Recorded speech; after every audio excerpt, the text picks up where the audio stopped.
Boa noite. Com acordo de delação premiada negado, Palocci pede para depor de novo. O ex-ministro petista recorre da condenação a 12 anos de prisão por corrupção.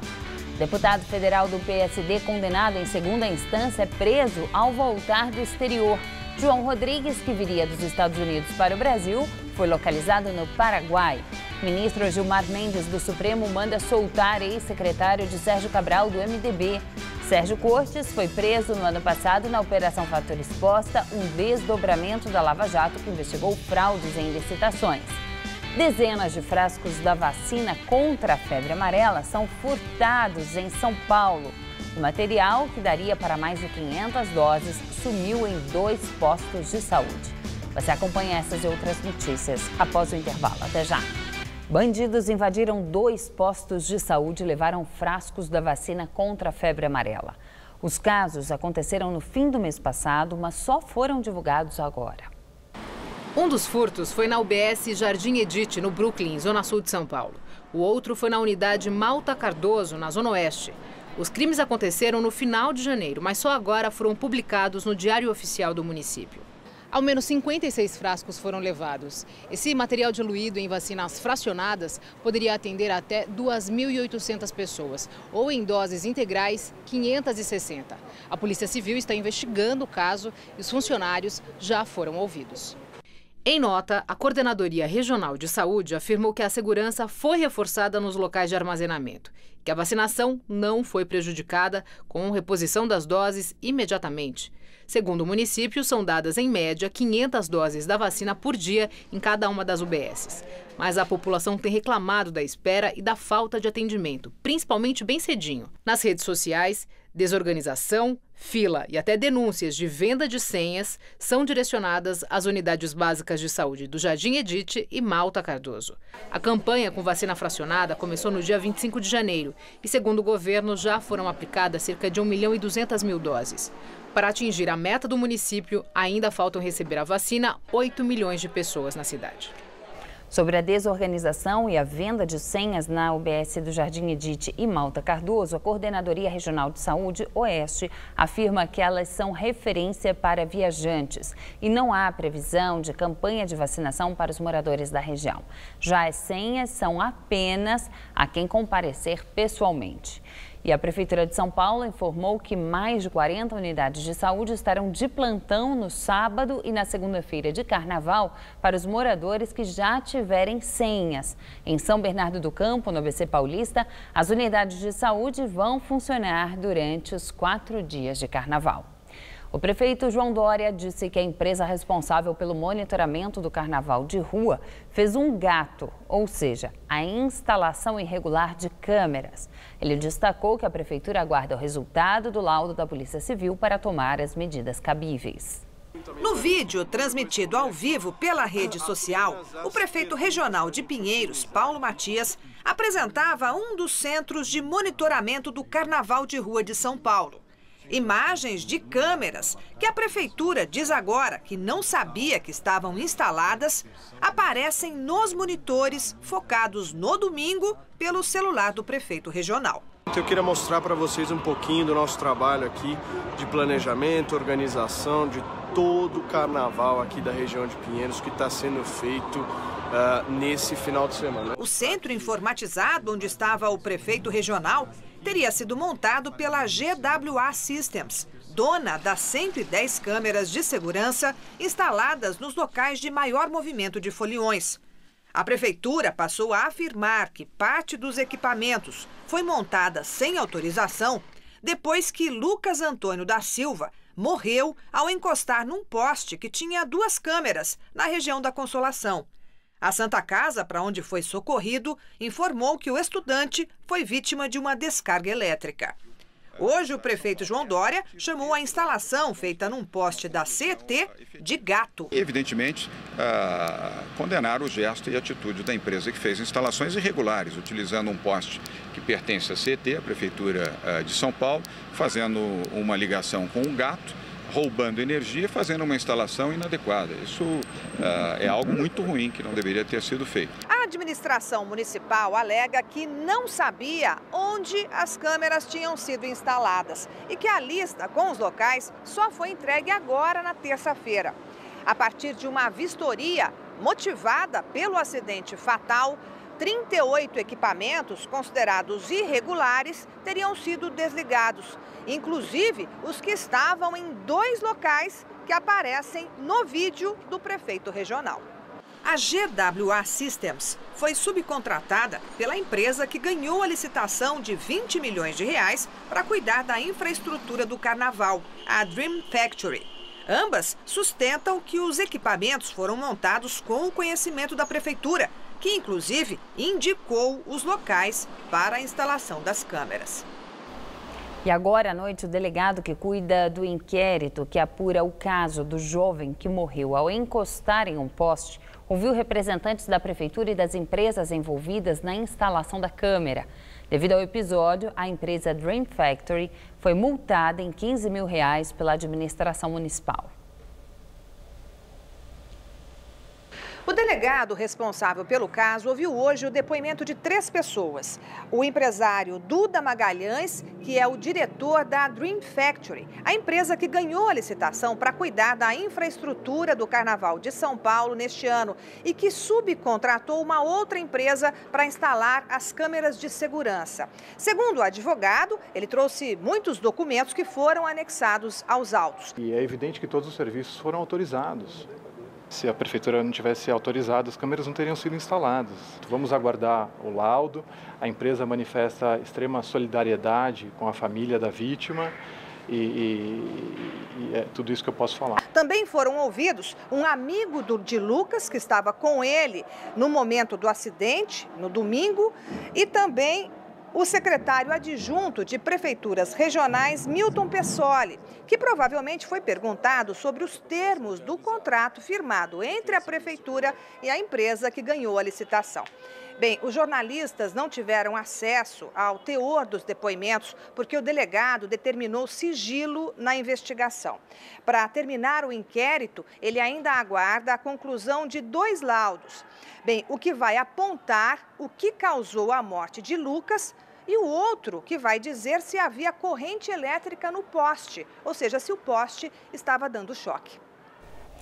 Testes do Instituto de Pesos e Medidas de São Paulo, o IPEM, constataram irregularidades em serpentinas e confetes, além de outros produtos carnavalescos. Dos 12 itens fiscalizados, 3 estavam fora do padrão. As multas podem chegar a até R$1.500.000.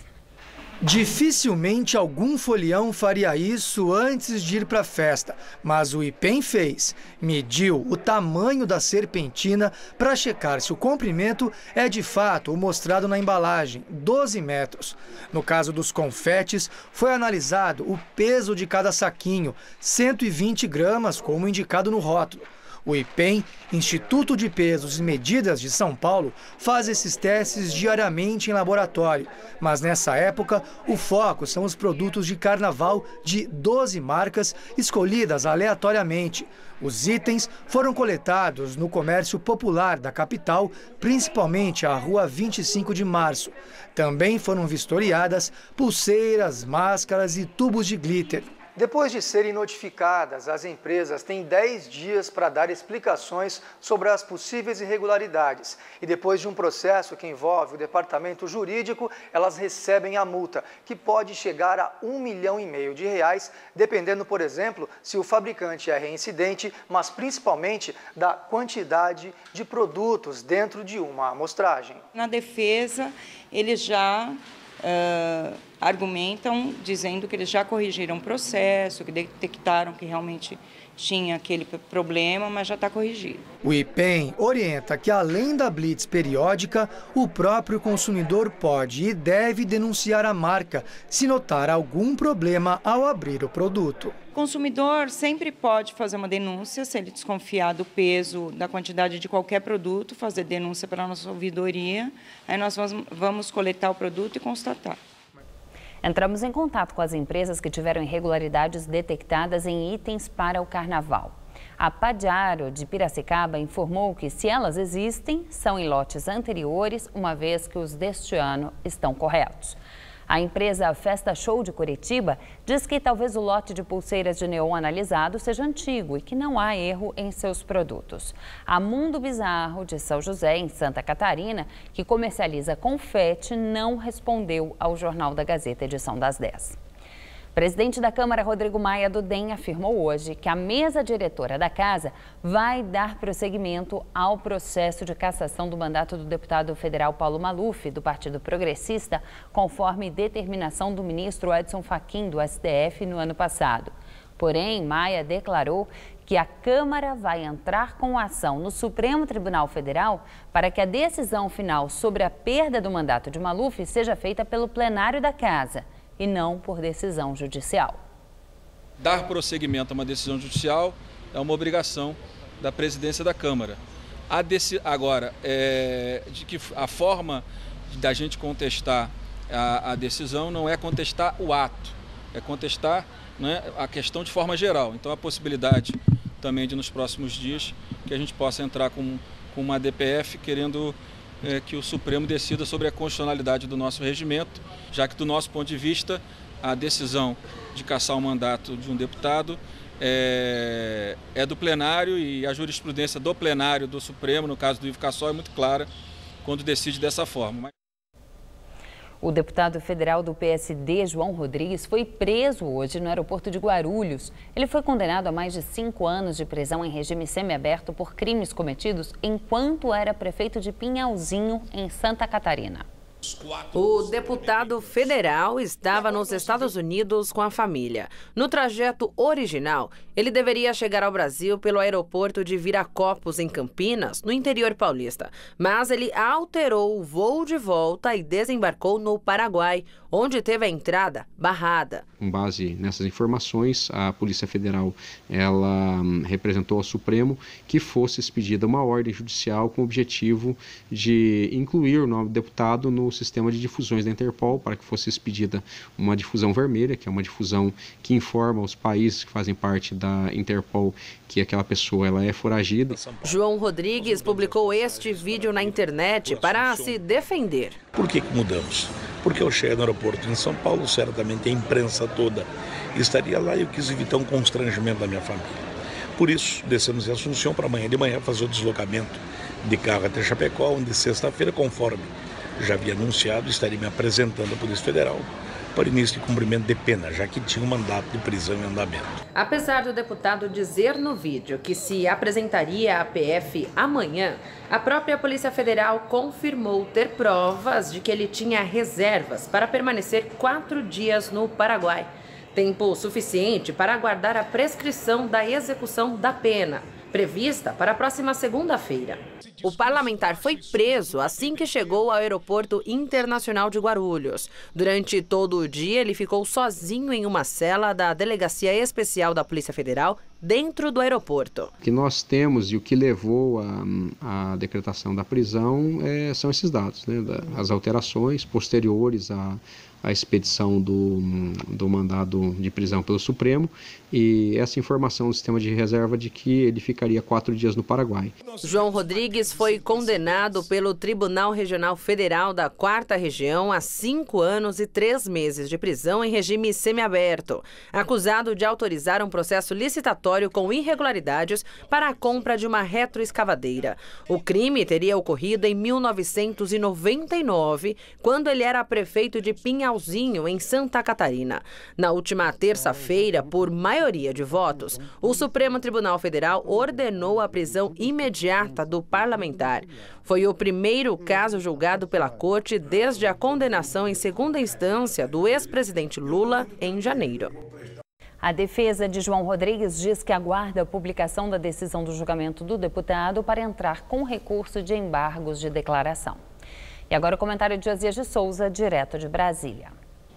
Com a prisão do deputado João Rodrigues, nesta quinta-feira, subiu para 3 o número de integrantes da bancada presidiária do Congresso. O novo preso junta-se aos detentos Paulo Maluf e Celso Jacó. Os 3 têm algo em comum, além do status carcerário. Embora julgados e condenados pelo Supremo Tribunal Federal, eles continuam sendo deputados federais. Avalia-se na Câmara que a cassação do mandato não é automática, precisa passar por uma votação no plenário. Até outro dia, o preso Celso Jacó ainda dava expediente na Câmara, voltando para a cadeia da Papuda à noite. A mamata acabou porque ele foi flagrado tentando entrar no presídio carregando queijos e biscoitos na cueca. O neopresidiário João Rodrigues já avisou que reivindicará o direito de continuar exercendo o mandato durante o dia. Se o Brasil fosse um país lógico, congressistas condenados à prisão seriam cassados automaticamente. Mas num Congresso repleto de suspeitos, os parlamentares sempre retardarão ao máximo os enforcamentos. O instinto de sobrevivência os leva a se proteger da corda. Que se dane o interesse público. Boa noite. Apesar da promessa feita na eleição de 2016 de que ficaria na Prefeitura de São Paulo por 4 anos, o prefeito João Dória, do PSDB, se encontrou hoje com o presidente Michel Temer para articular uma chapa para disputar o governo paulista no pleito de outubro. A reunião entre o prefeito e o presidente foi a portas fechadas no escritório de Temer em Pinheiros, na zona oeste de São Paulo.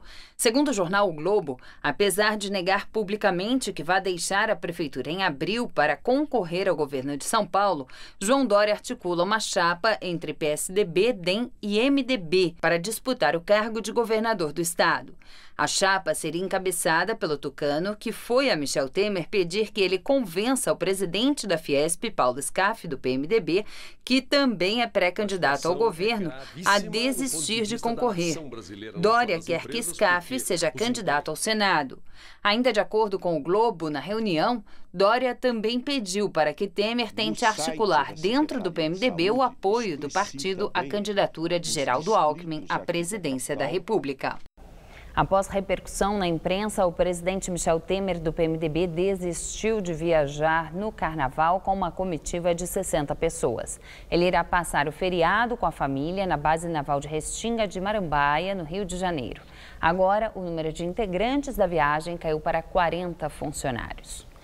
O ex-ministro Antônio Palocci, do PT, pediu ao Tribunal Regional Federal da 4ª Região para ser interrogado novamente. Segundo a defesa do petista, que não conseguiu fechar acordo de delação premiada, a intenção é cooperar voluntariamente para eliminar qualquer tipo de dúvida sobre a tese acusatória. O ex-ministro da Casa Civil e da Fazenda nos governos Lula e Dilma recorre da condenação pelo juiz federal Sérgio Moro a 12 anos, 2 meses e 20 dias de prisão por corrupção passiva e lavagem de dinheiro. Ele é acusado de envolvimento no pagamento de mais de 10 milhões de dólares em propinas referentes a contratos firmados pelo estaleiro Enseada do Paraguaçu, da Odebrecht. Uma brecha na lei pode permitir que políticos condenados em segunda instância disputem eleições. De acordo com o presidente do Tribunal Superior Eleitoral, Luiz Fux, a corte pode reavaliar os políticos que estão com a ficha suja com base em decisões preliminares. Hoje de manhã, sem citar casos específicos, Fux disse que candidaturas de fichas sujas serão analisadas pelo plenário do TSE, formado por ele e mais 6 ministros. O relator da Operação Lava Jato no Supremo, o ministro Edson Fachin, devolveu à Procuradoria-Geral da República 8 delações de executivos da empreiteira OAS. Segundo o jornal Globo, Fachin não concordou com as penas e multas fixadas pelos procuradores. Os documentos haviam sido enviados para homologação em setembro do ano passado pelo então Procurador-Geral da República, Rodrigo Janot. Para o ministro Edson Fachin, as propostas estão excessivamente vantajosas para os delatores e devem ser revistas pela Procuradoria. O relator da Lava Jato no STF não concordou, por exemplo, com a cláusula que estabelece imunidade para as pessoas físicas em ações de improbidade administrativa, o que impediria até que os delatores fossem denunciados nessas investigações. As 8 delações premiadas que foram devolvidas foram celebradas entre a PGR e funcionários da OAS de menor escalão. Segundo o jornal O Globo, eles teriam citado pessoas com foro privilegiado, como aliados do presidente Michel Temer, além dos ex-presidentes Lula e Dilma Rousseff.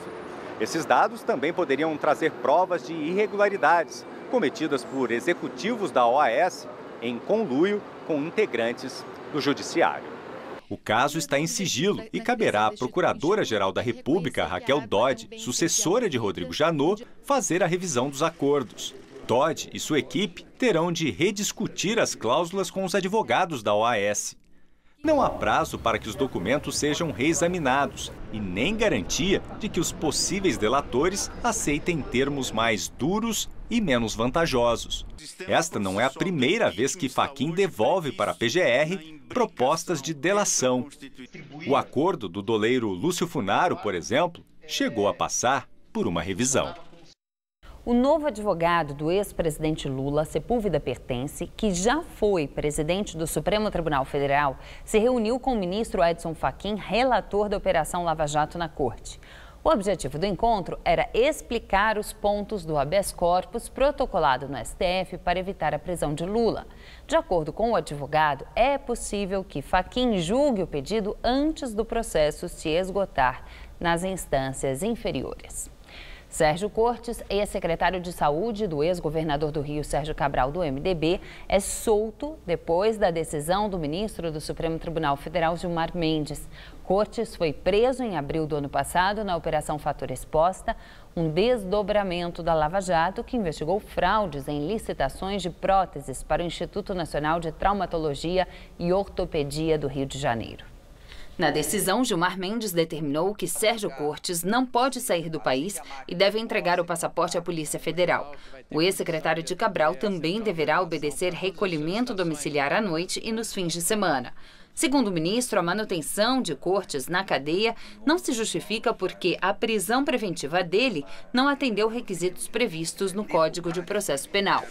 O ex-secretário está preso desde abril, quando ele foi apontado como o menino de ouro de Cabral na Operação Fator Exposta.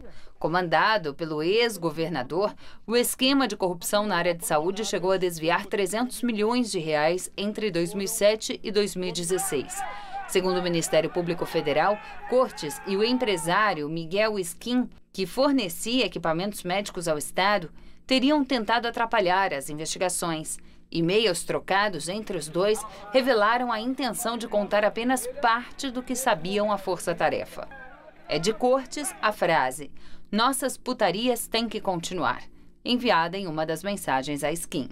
O ex-secretário também está na foto em que integrantes do governo de Sérgio Cabral dançaram com guardanapos na cabeça, episódio que ficou conhecido como Farra dos Guardanapos.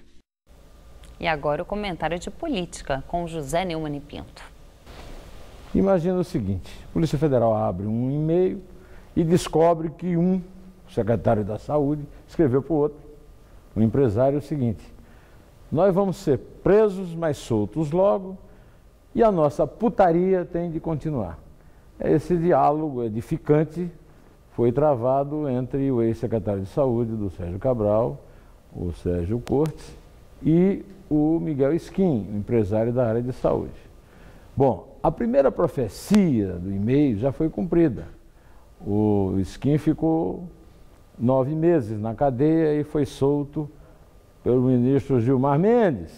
Gilmar, deixa que eu solto. Pois então,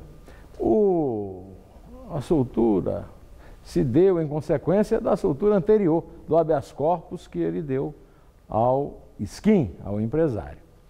Então, nós ficamos diante da seguinte situação: um juiz, um ministro da Suprema Corte, em nome das suas convicções, ou melhor, em nome das suas teimosias jurídicas, solta um preso que confessou ter participado de uma roubalheira de 300 milhões na área da saúde, que todo mundo sabe qual é o efeito dessa roubalheira na saúde do Rio de Janeiro. O pobre que precisa do hospital, esse é que sofre mais. Então, as convicções, ou melhor, as teimosias jurídicas do ministro Gilmar Mendes levam em conta a sua sabedoria, o seu conhecimento da lei, mas não leva em conta a vítima dos ladrões que ele solta. Bom, eu volto terça-feira, direto ao assunto. Terça-feira do Carnaval. Até. Lembrando que a TV Gazeta já é vista em Brasília e no Rio de Janeiro pela NET nos canais 187 e 687.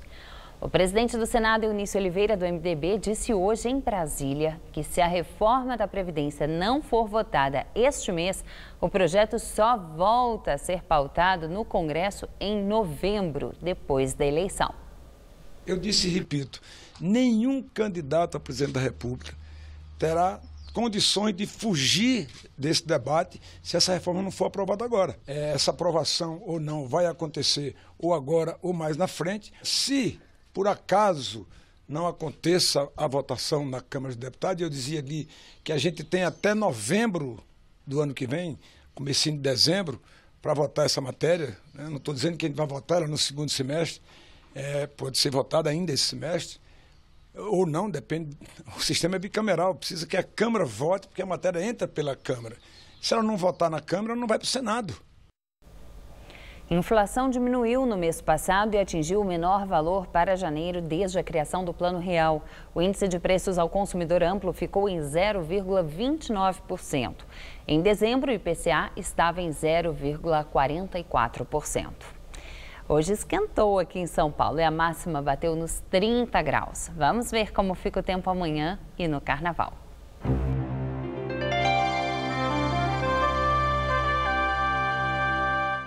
O calor se mantém nos próximos dias em toda a Grande São Paulo, mesmo com as rápidas chuvas de fim de tarde. Teremos mínima de 19 nessa madrugada e máxima amanhã de 32 graus. No sábado de Carnaval, os termômetros ficam entre 22 e 30 graus. E no domingo faz até 31, ainda com chuvas associadas ao tempo abafado. E eu fico por aqui. A edição de hoje pode ser vista no site do Jornal da Gazeta. Uma ótima noite para você. Fique agora com Rony Von no Todo Seu.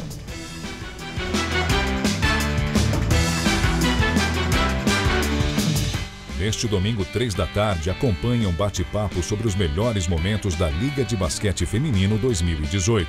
Assista agora, Todo Seu.